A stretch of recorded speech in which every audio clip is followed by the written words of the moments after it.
Nous sommes tous égaux devant la mort. Wa kullu nafsin dha'iqatul maut. Nous tous, nous allons devoir partir et que nous allons partir comme des serviteurs, comme des servants, comme ceux qui se sont pliés, comme ceux qui se sont prosternés, comme ceux qui se sont donnés au Créateur, à l'unique Allah, la ilaha illahu. Mais que nous comprenions bien ce qu'Allah subhanahu wa ta'ala veut par la disparition de ceux qui nous précèdent. Min as-sabiqin ila al-lahiqin. De ceux qui sont partis d'abord et de ceux qui vont les rejoindre, car nous tous, chacun d'entre nous ici doit se souvenir qu'il va le rejoindre un jour. Et que quand nous visitons les cimetières, c'est comme ceci que nous saluons les gens des cimetières. Vous êtes ceux qui nous ont précédés, nous vous rejoindrons un jour. Et au nom de cela, il faut que la disparition des uns soit le rappel des autres.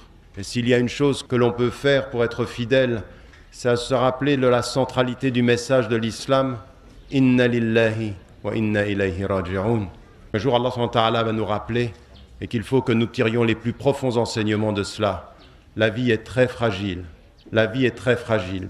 Ne l'oubliez jamais comme l'un des plus grands enseignements que nous envoie la disparition de quelqu'un que nous avons aimé.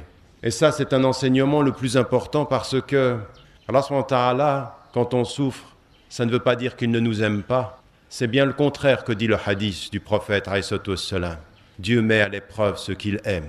Que votre souffrance soit un rapprochement de Dieu, jamais une distance vis-à-vis des hommes. Ne cherchez jamais dans la souffrance l'excuse dans le travail, mais cherchez dans la souffrance le rapprochement avec le Très-Haut. Que cet enseignement soit aussi un enseignement important. J'aimerais vous dire, chers frères et chères sœurs, que vos cœurs peuvent être éloignés, mais vos invocations doivent vous rapprocher. Vos cœurs doivent être liés, même si le corps physiquement loin, le cœur doit être spirituellement tout près. La capacité de dire, la résistance, la capacité de rester debout malgré les problèmes, qu'un musulman doit savoir se prosterner devant Dieu et rester debout devant les hommes. Sachez simplement une chose, la fidélité au message de l'islam, c'est de continuer à prier, c'est de continuer à jeûner, c'est de continuer à invoquer. Mais surtout, chers frères et chères sœurs, s'il y a un message qu'il faut que nous retenions, c'est qu'une musulmane et un musulman sur la terre, au nom de ce que l'islam doit faire de lui, doit changer cette terre pour qu'elle soit meilleure. Vous n'avez pas le droit d'être des musulmanes et des musulmans spectateurs du monde, passifs. Ça ne nous vous est pas permis. Il est une obligation, c'est celle d'invoquer.